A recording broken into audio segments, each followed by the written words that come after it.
Hello, fellow prevention leaders. This is Dave Clausen, the host of the Pathways to Prevention podcast.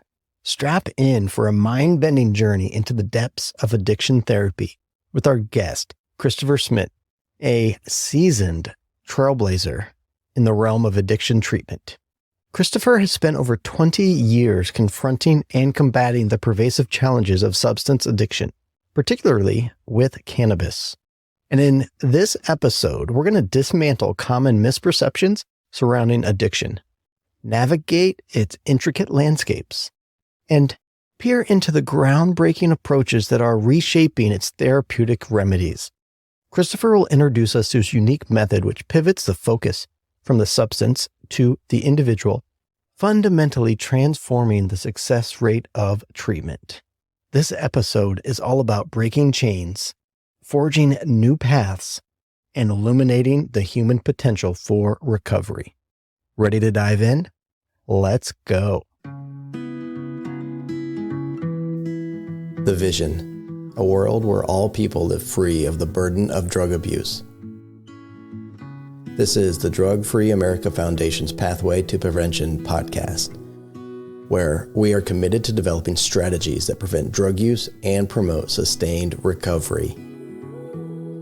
Thank you for not only tuning in, but your continued support and efforts to help make this world a better place. We hope you enjoy this episode. All right, podcast listeners, we are back for another episode, and I am excited and honored to welcome Christopher to the podcast. Welcome.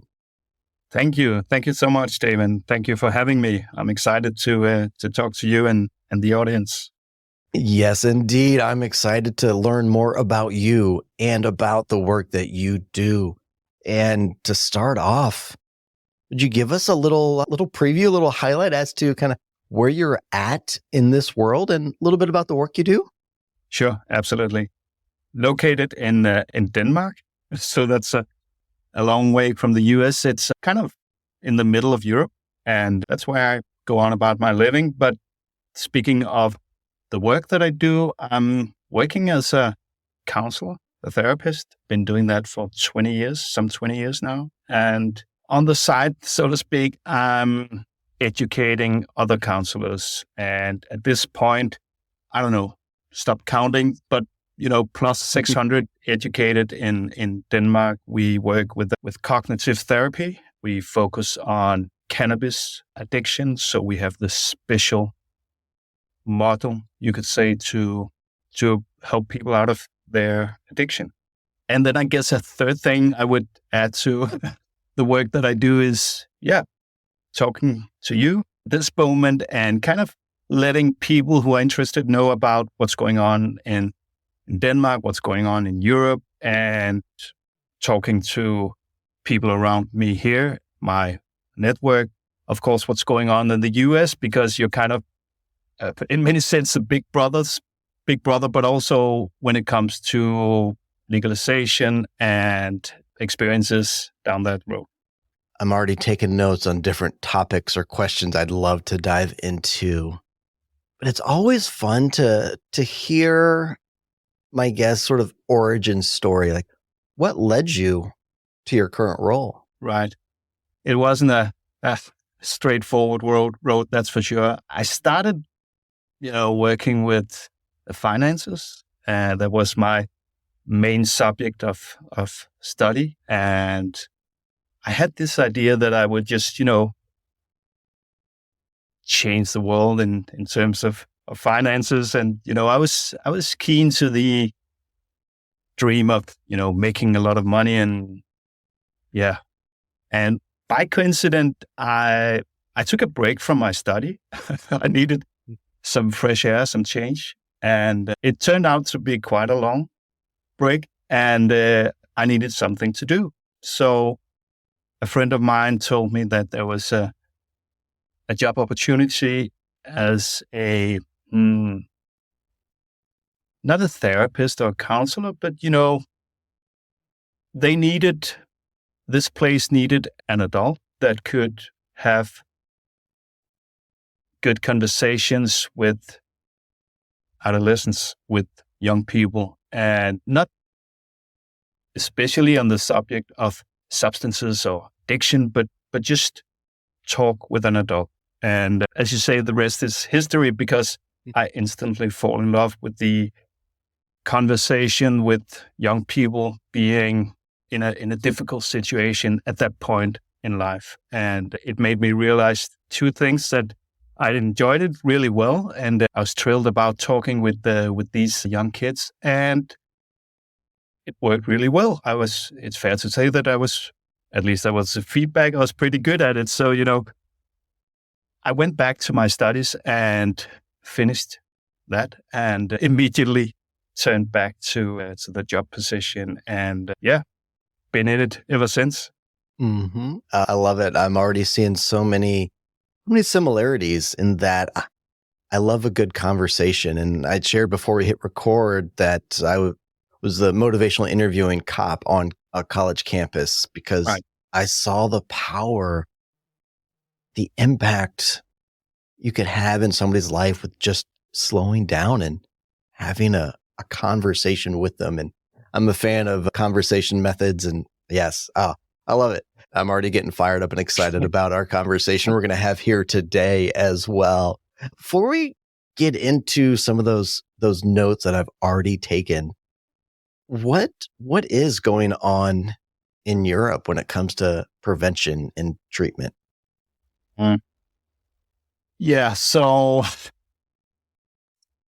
maybe I should, just take a step back, because when I started this journey, I really needed to understand what was going on. There was this paradox where people with substance abuse were getting treatment, but, came out of treatment it took a long time, and they had to do several treatments, but at some point they were clean, so to speak. They quit the addiction, but they didn't really change their behavior in everyday life. Mm-hmm. I mean, obviously they were living another life, but in terms of functioning, in terms of thinking, reflecting, solving your day-to-day problem, there wasn't really any change. And it kind of took me a while to figure out what was going on. And the problem was that they were still smoking cannabis.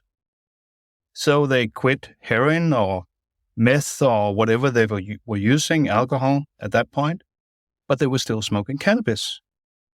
So you would see people that on the outside looked normal and maybe even had a job, maybe even were part of a family. And on the same time, they were really dependent on cannabis, and they were not really progressing in life the way you would normally see. And they had a hard time making decisions and being, so to speak, the best version of themselves. So a lot of people were paying the price, you could say, family members, work colleagues, people around these new clean addicts. And to this day, not only in Denmark, but in US and all around the world, it's still the problem. We don't see cannabis as as part of the problem of substance use or addiction. I mean, we're getting there, but there's still a lot of work to do. And that's kind of a challenge if you are a counselor like me, if you work with therapy and you're trying to help people quit the addiction, you really need to have a deep insight on cannabis, what it's doing, short-term, long-term, to the brain, to the way we function in daily life. And so much so that you need to address cannabis before you address any of the other substance use. And I know that might sound a bit controversial, why not go right for the cocaine or the alcohol? But again, cannabis is kind of, setting the pace in terms of how you function Obviously, the other drugs do as well. But there's something different about cannabis in the way we are able to think and solve our problem. And here's the really important point. Our ability to check in with ourselves, whether we are doing a good job in solving problems or not. So that's kind of the environment that we are operating in. And so if you look abroad and to the Europe as a whole, it's almost a third of all drug treatment emissions in Europe at this point. So cannabis is the main problem drug that is most frequently cited by new treatment clients. So we have this undervalued, this not dangerous drug here, but in treatment, it's the main cause why people want treatment. And at the same time, we lack this deeper understanding on what's really going on. And as you've seen, we see it in Europe as well. The availability of high potency extracts, edibles, and so on is flooding the market. And it's linked to acute toxicity. And we see it in the emergency rooms in hospitals as well. So it's kind of a sad story all in all, but there's kind of, two horses that you can bet on, so to speak, and we should do both, but prevention or treatment. And I think the way we go about treatment at this point, Denmark and Europe, maybe in US, I don't know, but it's kind of, the last book I wrote about treatment and rhetoric and evidence, adverse health effects, and so on, I kind of put all of it together. And, the problem is that we have a hard time understanding what is going on and kind of focus a lot of treatment. We want to, kind of take control of the problem. Obviously, we want to help these people who are caught in addiction, but we're kind of, the way we treat, in the book I write about how treatment is part of the problem and that we are really not preventing others from getting into addiction, partly because the way we talk about it and our lack of understanding, and partly by the way we are doing treatment. Let me give you an example. So it's pretty normal, at least in Denmark, that counselors don't understand what's going on with cannabis and the brain, short-term, long-term. Mm-hmm. They kind of think that this is a soft drug and you can smoke cannabis occasionally. It's not a problem. Mm. So we kind of reproduce the problem. We kind of, add to the problem by not understanding what's going on. And I hear counselors saying, if you could you just, smoke a bit less, maybe keep it to Sunday or to the weekend so you can get up in school Monday morning. And the first thing you learn about cannabis and cognition and the way it impacts the brain is that this is not, first of all, this is not your Woodstock weed, right? Mm. It's a lot more potent. And the time it takes to leave the body for a person that smokes every now and then is 6 weeks. So this is not alcohol. This is not, leaving your body and not influencing your way of doing things and making decisions, solving problems after a day or two. No, it's 6 weeks. So in that respect, people are going around being intoxicated all the time, being impaired in terms of cognition. I actually just saw Dr. Jason Kilmer, who's a friend and colleague, speak last week. And I've heard him say it before, but it always just really grabs my attention. It's like, oh my gosh.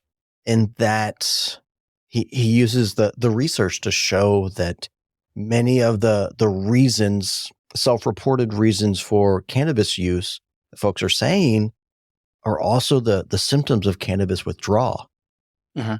Yeah. And it's just this cycle, and yeah. Yes, exactly. So it's adding to the problem, right? So it starts being some kind of recreational use, and you're hanging out with your friends, and you just want to have a good time, and all of a sudden it's kind of a necessity in terms of just being able to have a reasonable level of functioning. Mm-hmm. Yes, And as you say, dealing with the with the effects of the drug. mm-hmm. Mm. Mm-hmm. And when you were sharing a little bit, which I want to get into the model, not yet though, but what was coming to mind for me is that when somebody comes in for treatment and they're using cannabis on an occasional, regular basis, whatever that may be, but they're coming into treatment for a different substance, that your approach, it really looks at cannabis as the first domino, so to speak, that when you focus on shifting how they think about cannabis will then be that domino effect and tip over to help create momentum for the other substances as well. That was kind of my summary, but I'm also not a treatment provider. That's beautifully put. Exactly. Yeah. Mm. Mm. And what I've discovered over the years teaching this model is that people are, and they should be, concerned about all the hard drugs. Mm-hmm. So, and as I say, they kind of, give you a free pass for smoking, and it's not really a big deal. But what we have discovered is when, as you say, when we make way for the person to actually have a working mind again, Mm-hmm. being able to reflect and think and solve problems the best possible way, we start seeing a ripple effect on how this rise in cognition makes them able to control a cocaine addiction. I mean, what you would normally do with cocaine addiction is that you would work with triggers and strategies. So identifying triggers, that could be obviously specific situations in your daily life with some people or special place. It could also be other substances. It could be alcohol, for one. So you kind of take your time to identify these triggers and you say, so, well, okay, now we know where you are kind of the risk situations. Here are where you might use cocaine. So in order to avoid that, let's do some strategic thinking. Let's make some strategies that helps you avoid these triggers. And so the counselor would sit down, obviously, with the patient, and they would do really thorough, and I mean, it makes good sense, really thorough work, planning strategies to avoid these triggers. And what we see in treatment is that it's possible to plan a strategy. It's possible to go out, at least most of the times, go out and, kind of work with the strategy. And it might also, in some cases, be possible to come back and have a qualitative talk about, so what went on? How did it go? Were you able to use your strategy? But the last part is the most important. So now that you've used the strategy, you have some experiences, what do you see as adjustment point? What needs to be added or changed in the strategy so that you can, do it even better next time. So all of these are different types of cognitive work takes cognition. And that's exactly what the cannabis addicted misses. And especially the last part about kind of reflecting on how the strategy went down and if you need to adjust something is very impaired with cannabis addiction. It's what we call the executive functions. And I mean, it's really hard to make any change, not only in substance use, but also in life as a whole, if you lose your ability to think and reflect and, do things better from time to time. You said a very important word right there, that reflect, and that the example with the cocaine addiction, I feel that power is in that reflection at the end, now that you've had some experience. But what I'm hearing is, if you're using cannabis, that's going to impact your ability to really reflect on your behavior related to other substances. Absolutely. So if you take a good look at a person who's in a cannabis addiction, you will see this person repeating mistakes over and over and over again. Mm-hmm. And if you point it out to them and ask them, so you keep making the same mistakes, what's going on? Why not, change it?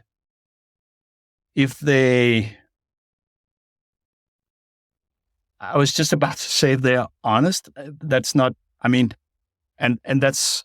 it's not them being not honest, but it's the stigma of having an addiction that makes it hard sometimes for the addicted to say what's, really going on. But if they would give you what we see, at least clinically, the right answer, they would say, I can't even really tell you why. I make these mistakes, but I don't know why. Mm-hmm. I can see the mistakes, but I'm not able to kind of look behind and identify why these mistakes are happening. So, and the really sad part about that is that at some point, and I get that, the person stops trying. And that's why you see cannabis addicted kind of withdraw from society. They finally, find a reason to quit the job, to leave the family, because it's very, speaking of stigma, it's very, who would love to go around in a world where you were constantly reminded that you couldn't meet expectations, feeling dumb? I would stop seeing people if I was making the same mistakes over and over, because at some point, you're looking at this person, you don't know what's going on. At some point, people would kind of, say, what's going on with this person? Why isn't he changing? And so we have a lot of issues with getting people back in the game, so to speak, getting people to, first of all, get cognition back. So we are kind of, rebuilding cognition in treatment, but we also need them to get into the field and start playing again, so to speak, right? So there's a very big consequence here in when we speak social interaction. So, as I said, we see this drawing back from social interactions, but also, as I say, a problem when they kind of, want to get back into the game, want to, I'm feeling that lack of hope and that how that fuels the withdrawal, and just kind of relating that to my own personal experience with alcohol. And a couple different times as I've been listening, and I've been reminded of a quote that I'll probably mess it up a little bit, but I'm guessing you'll get what I'm trying to put down here, is that if you want to change your behavior, you have to change your feelings. And if you want to change your feelings, you have to change how you think. And the longer that I've been in sobriety, the more and more I see that now, reflecting back on my journey and even just where I'm at right now, the way I think about substances, the way I think about wellness, about being my best self, influences, it shapes how I feel. And then that also helps my behavior. But I'll just hit pause because Yeah. Great. Yeah. And, it's kind of another discussion. And then again, it's not, because it's, we're living, we're not islands separated, floating around in this ocean. We understand who we are by meeting other people. And so being a part of it all is it's kind of a premise for being alive, obviously, but it's also a very, I sometimes think to myself that I'm really glad that I'm not, like 15 again, because wow, this world have really changed. And I'm not sure I like the pace and all the things that's going on. So on a deep level, I really understand how people need to pause and kind of, stop the craziness and get some kind of emotional break. And that's exactly what these substances do. They kind of disconnect thoughts and feelings. And that's very nice, because then you don't have to think about your feelings. But on the other hand, if feelings are a part of, tapping into who we are and making good decisions and, dealing with all this craziness, you're kind of lost. So, and you can't get both. So if you want to disconnect from your feelings, you lose the ability to make good decisions and live the life that you want to.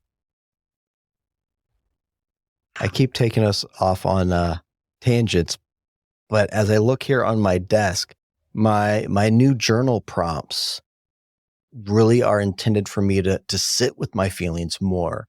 Part of my post-traumatic stress disorder is that I wouldn't let myself have feelings. I try to keep it all locked up and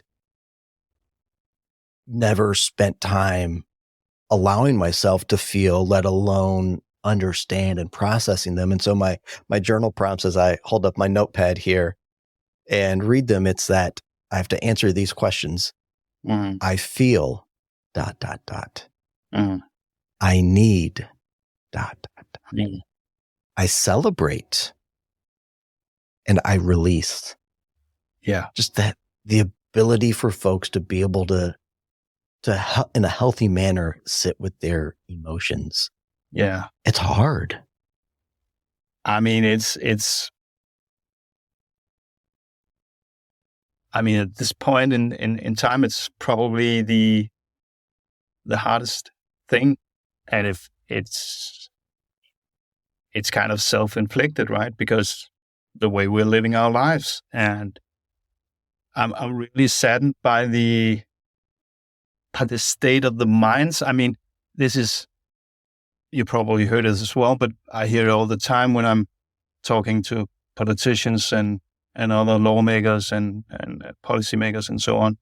And they keep saying, we lost the war on drugs. But to cite Bertha Madras, it is not a war on drugs. It's a defense of the young people's brain.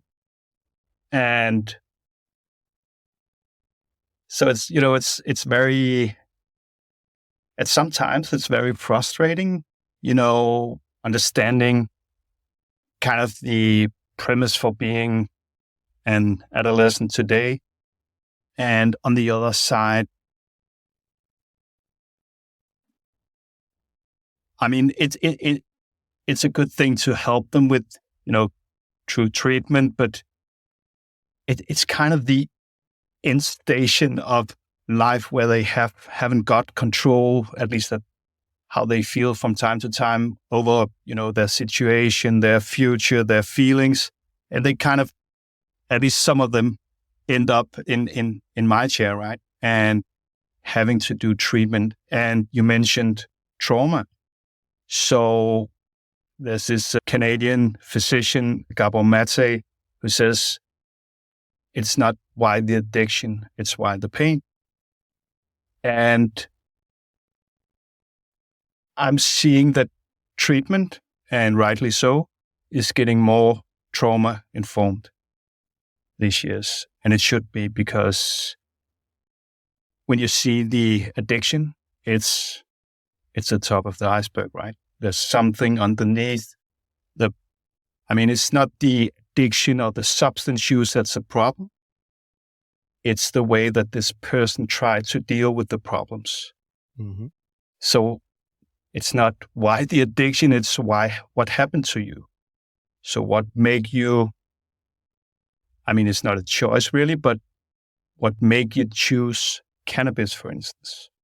How was that helpful to solve your feelings or your sense of, not being in control at that point of life? Absolutely. And yeah, just to add real life examples from my story, when I came back from my combat deployment in Iraq, and I was suffering with post-traumatic stress disorder and addiction and an undiagnosed traumatic brain injury, I didn't feel like I fit in, and I felt different, and I had these emotions and feelings that I didn't know how to process, how to work through, both from my trauma, but then also just wanting to fit in. And those kind of stacked on top of each other. And rather than get support to work through those emotions, I drank. And in my mind at the time, that was a way to fit in on a college campus. I could fit in and, quote, feel like I belong, and also not have to deal with my emotions that I didn't understand. Mm-hmm. Yeah, exactly. So, yeah, the feeling, it's really, it's life and death, the feeling of belonging. And that's what every person on this planet is craving for, right? We want to be identified as being part of a group or certain kind of, people, a community, whatever it is. And sometimes the ticket you have to buy to get to those networks or communities is drugs. It's the way kind of back to normal. But what it does is it takes the ability to be normal, to function in that community. So you kind of start as an outcast and you end as one. You get excluded from the community when the, consequences of the addiction kicks in. I'm going to remember that. You start as an outcast, and through addiction, you often end up as an outcast. Yeah. Wow. I've never heard it said like that. And I'm just looking back at my own story like, oh my gosh. Yes. Yeah. Wow. I don't even remember where we're going to go with this conversation because I'm just so lost in that thought. Wow. Yes. Yeah. Sorry. Just to say that's the whole point of, we're both obviously obsessed with the conversation, right? That just a chance to, understand something or get a new perspective. And that's kind of, obviously I want to help people when they're in addiction. I want to, kind of bring them back into community. And by my a small effort, kind of be a stepping stone back to whatever they identify as meaningful. But it's on the same time, it's really, even when I don't succeed, I should say they succeed because they're doing all the work. Mm-hmm. It's still a blessing to be a part of that conversation because, talking to people in pain, just to be able to listen to their pain, the way they, talk about it, whichever way that makes sense for them, is a privilege. And I'm really honored that people will, engage in a conversation with me because, who am I to, I'm just a person, with sure, I have some knowledge and I have some clinical experience, and I could go on all day about adverse health effects. But the point here is that, and this is translatable to life in general, but to quit an addiction, you need two things to come true. You need to find your own reason for quitting, and you need to find your own way out of the addiction. So as a counselor or clinician or a therapist, I need to be really clear that I facilitate those two conditions and that I'm not kind of, forcing some kind of reason for quitting cannabis or saying you should do this or you should do that, or why haven't you thought of that? My primary task is to kind of explore with them what makes sense in their life at this point and what would be, if at all, what would be a first step in a new direction. So supporting their view on things, not interfering, not kind of putting a truth over their head. And whenever they start or feel like taking a first step, support it as much as I can. What other insights or wisdom could you share in relation to your model, to your approach? Yeah. I know this might sound strange, maybe, but really, we call it hap, and it's in Danish, the cannabis, the word for cannabis in Danish would be hash, or it as hashes. But so it's hash afvænningsprogram, HAP. So yeah, treatment model or program for quitting cannabis addiction. And obviously I'm not seeing everything what's going on, but working as a clinician and as a person that educates other clinicians, talking to a network here and abroad and all over the world. I'm not seeing everything, but I have a reasonable idea on what's going on in terms of prevention and treatment. And to this day, I haven't come across any treatment model that is, focusing on cannabis. It's, if you look to treatment models, you will see general tools for solving specific problems. So it's fair to say that there's a quite substantial body of evidence for cognitive therapy.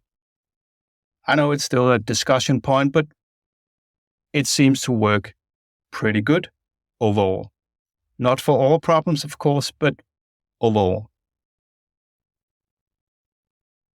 But hopefully what I got across is, dealing with a cannabis addiction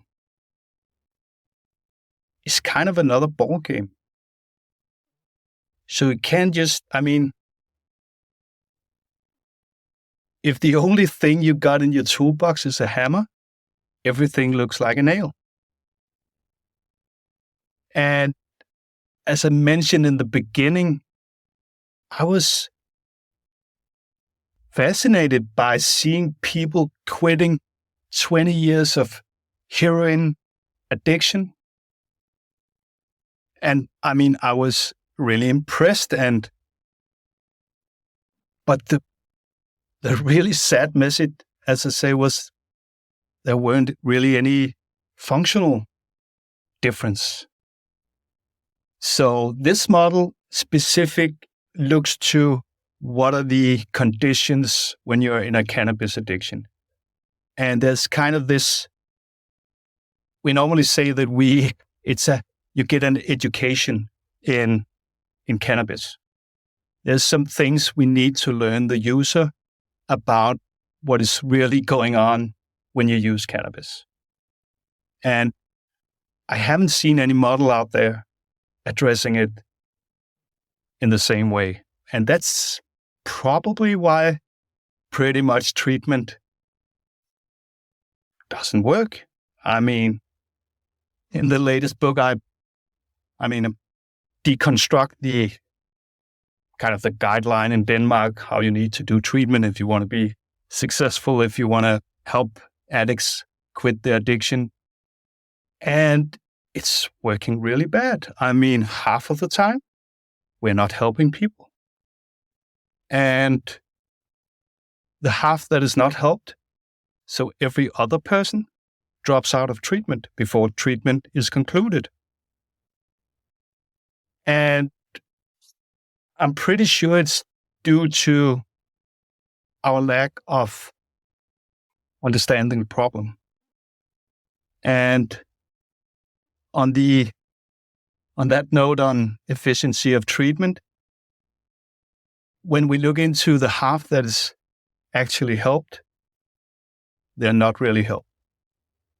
Because, it's evidence, it's out there. It's just, you can Google it and you can see the guideline, the model in Denmark, and you're defining result or being clean by being at least 1 month clean of cannabis. So when treatment are concluded, you would at some point check in again to make sure that the result is still there. So people, judge whether it's still a result on the fact that you need at least 1 month clean time. But the first page in the book on neuropsychology and cannabis cognitive impairment will tell you that it takes 6 weeks. So a lot of these people haven't really received any help. They haven't really got any result. Best case, they have a long break from cannabis. 1 month compared to 6 weeks. That just makes me shake my head and like, wait a second. Just talking about it, that's what keeps me up at night, or it makes me jump out of bed in the morning, because it's so frustrating. And that's kind of the reason for saying that we are fueling the fire here. We're part of the problem. By looking at the substances, or the substance cannabis in this way, it kind of, imagine the frustration. You finally got the courage to reach out. For people in addiction, it takes years, right? And maybe a lot of tries. At some point, you reach out. And so you start treatment, and you haven't, there's not really a lot of motivation or not a lot of hope, and you're really scared that this might, send you right back to where you came from. And then you get into treatment. And then you hear counselors talk about cannabis as you hear it talked about on the streets. And so they're not really telling you something new. They're not really educating you. And by that, not really giving you a reason to quit. It's kind of the same rhetoric that you hear when you come into treatment. And because the person in front of you, really doesn't bring anything new to the table, don't answer to why you can't sleep at night without smoking, why you keep, exploding with your girlfriend, whatever it is, they drop out of treatment and they go right back to the addiction. And they tell their mates that, I had this counselor and he said, well, it's not really a problem. You just need to get the control back. So if you could just, smoke a bit less and keep it to the weekends, you'll be all right. So, in my darkest moments, I just want to quit. I want to get out. I want to go back to finances or, do something completely different. But yeah, so it's a blessing to be a part of, the conversation, but it's always also with a drop of frustration and indignation.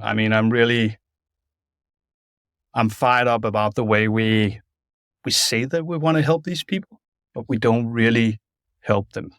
And not because we don't know how or haven't got access to whatever it is that would help them. Really, I can't tell you why. Part of it is probably because counselors like me, we want to do a good job. So we have a problem when someone challenges that and say, as a counselor, there's always 3 questions that you should be able to answer. So if you were working as a counselor and I would come to your house at night and wake you up and say, so Dave, answer these 3 questions, you should be able to answer them instantly. And the first question is obviously, so how many patients are going through your door? How many patients do you actually help? And thirdly, how many patients drop out of the treatment that you provide? And when I'm traveling around, no one can answer those questions. Maybe the first one. And what worse is they don't really, by not having those numbers, they don't have a setup to try to understand, is what I'm doing really does it have any effect? And, so that takes us back to really taking responsibility for the conversation, being the best you when you're going into that conversation. In the book, I write about what makes therapists perform at the highest level. So there's this phenomena, deliberate praxis, that teaches us that talent is overrated. Training is more important. So you can be a really good football player or a really good therapist with a fairly small amount of talent, but with the right type of training. So I would love to see therapists, and I know we have to pave the way, but I would love to see therapists, not only in Denmark, but all over, be more dedicated to be their best version. Being open for, my level of performance at this point. And sometimes that level sucks. It's really bad. But at least now I know. And I can reach out and I can get some help. And I can do better. Because, we are all in this game and you're doing this podcast and, every one of us who's working with this in some shape or form have one objective. We want to help. And being in that conversation where you have been chosen, where you are the one that is to provide that hope, puts a lot of response on our shoulders. And at this point, we're not taking it seriously. And if I can just add that, the really sad part about it, and I see that all the time, is when it doesn't work, when treatment doesn't work, we blame the patient. I hear on a daily basis, because, the patients come into us, or I talk to fellow therapists. It's so often, it's kind of the new normal that patients are thrown out of treatment because with the message, well, you're not motivated. And what I say to therapists that kind of disqualifies patients that way is that I say, sorry, he's not motivated with you. A very important thing about cannabis is that, as we talked about earlier, you're not able to see how you work, how you are able to solve everyday problem. And that kind of makes you blind for changing. So, at least when we speak to cannabis, seeing that I have a problem is not a matter of choice or will. It's a capacity in the brain that is not there. So I use this metaphor with a normally functioning brain would have a helicopter that would, supervise whatever is going on in your life and sending you feedback real time, letting you know whether you perform in a way that makes you meet the standards or expectations or not, which give you a chance to, adjust and do better. But that helicopter is crashed when you smoke cannabis. So people are going around in a world and thinking everything is hunky-dory, everything is good. It's obviously all the other people who misunderstands me. So you can see it's really on us to help them kind of understand what is going on.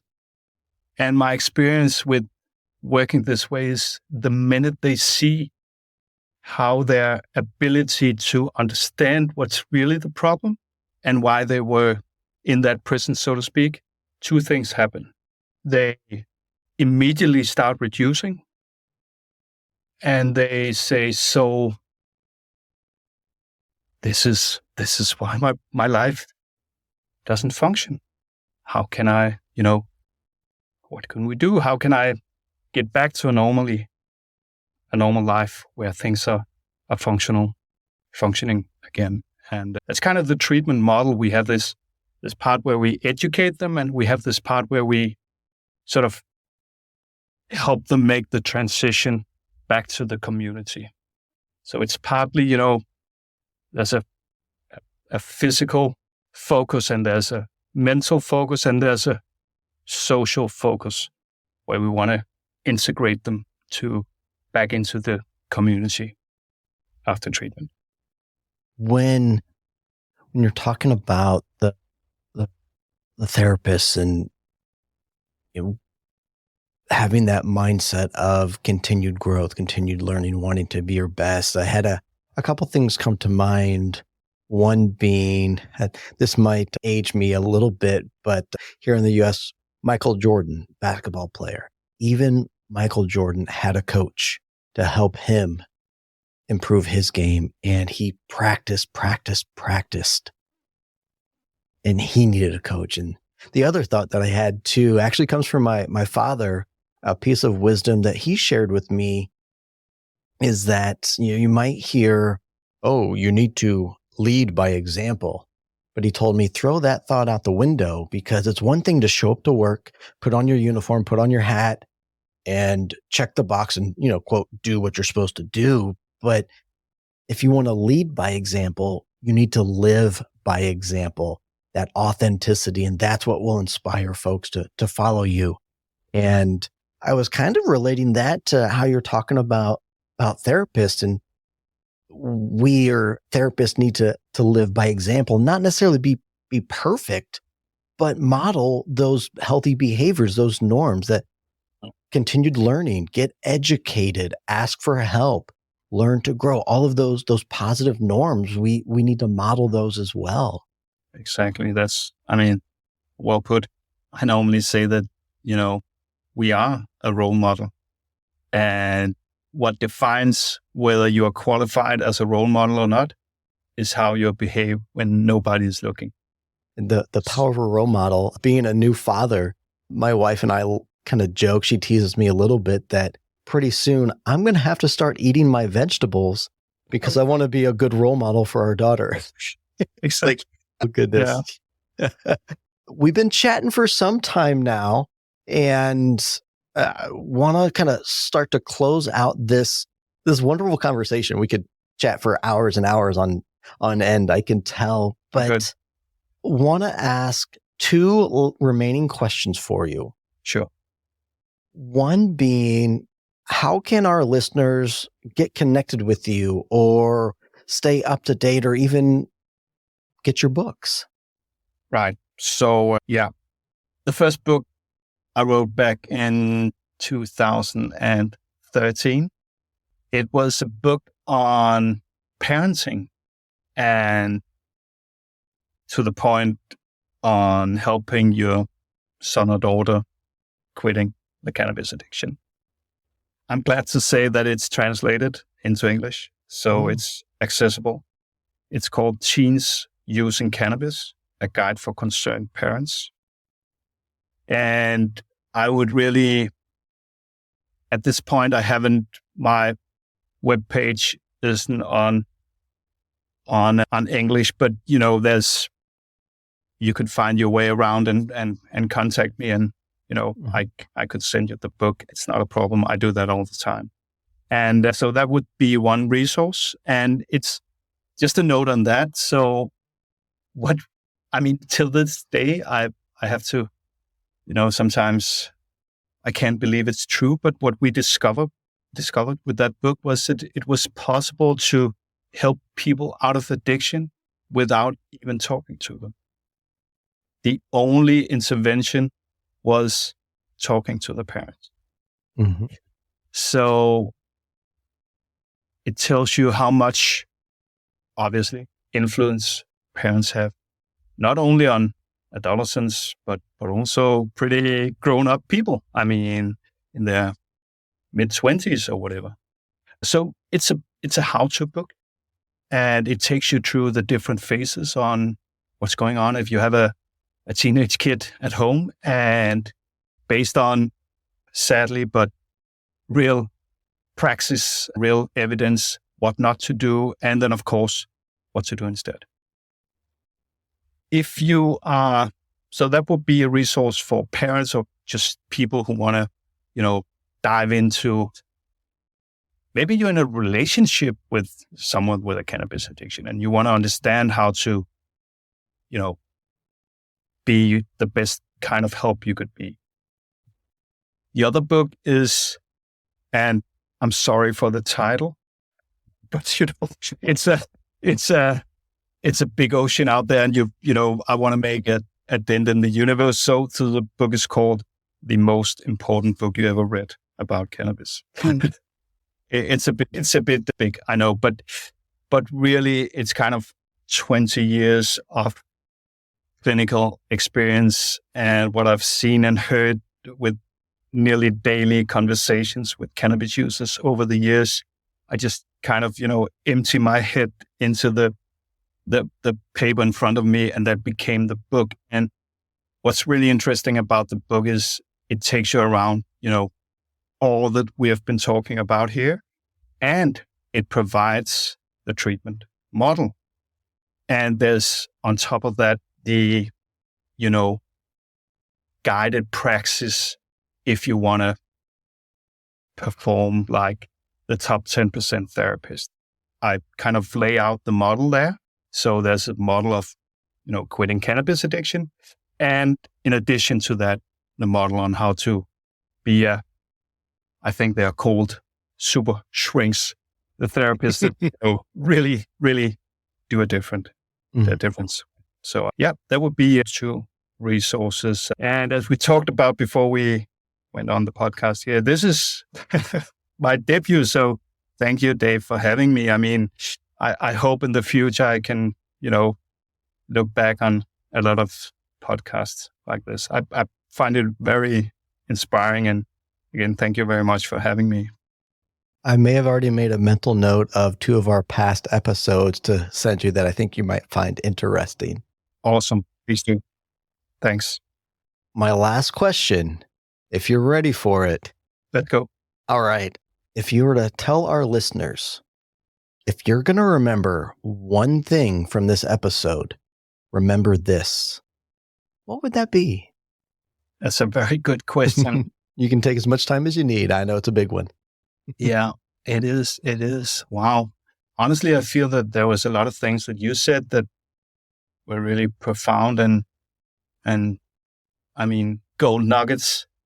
Yeah, I guess I would say that I'm not sure how much we talked about it, but if I could, just one chance to get one message across, I would say, and I know it's might be a bit political, but be careful what you think about what you learn from the media and in some instances, lawmakers and politicians in terms of what is real evidence on cannabis. And, when I started this journey, I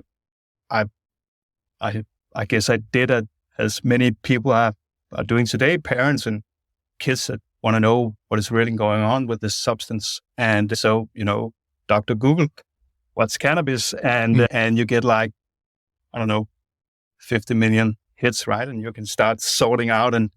And I went on that journey as well. And, I was exhausted and came to that realization that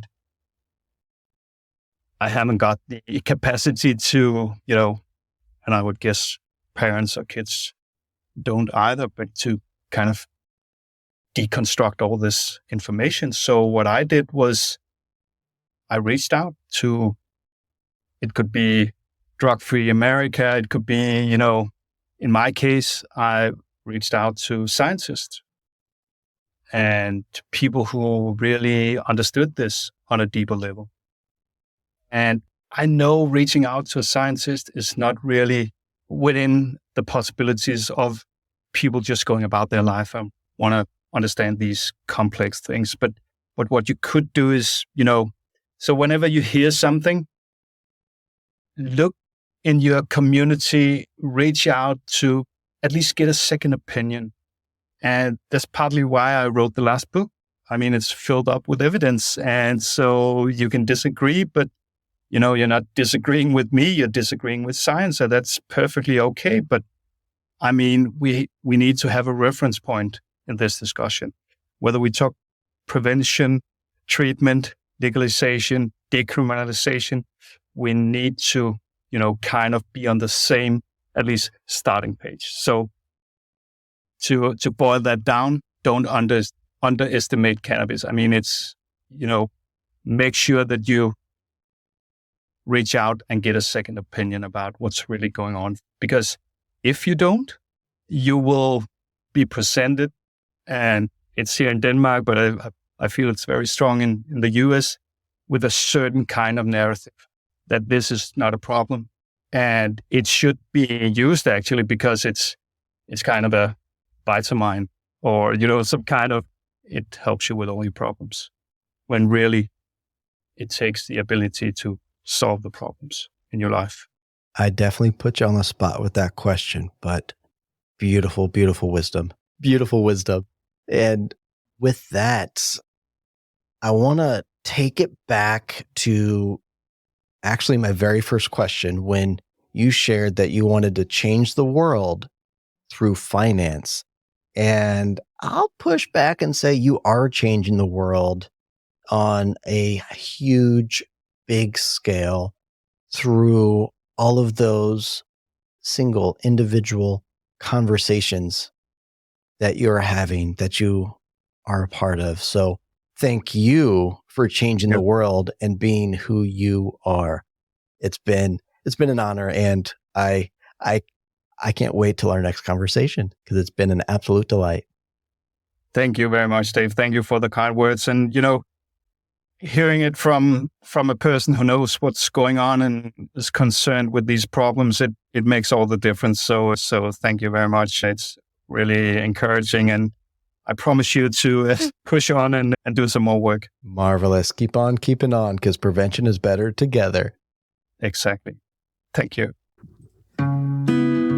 That concludes this episode. Thanks for tuning in. Be sure to hit the subscribe button and share this episode with a friend before you leave. And we look forward to seeing you on social media, because prevention is better together. Together, we are stronger.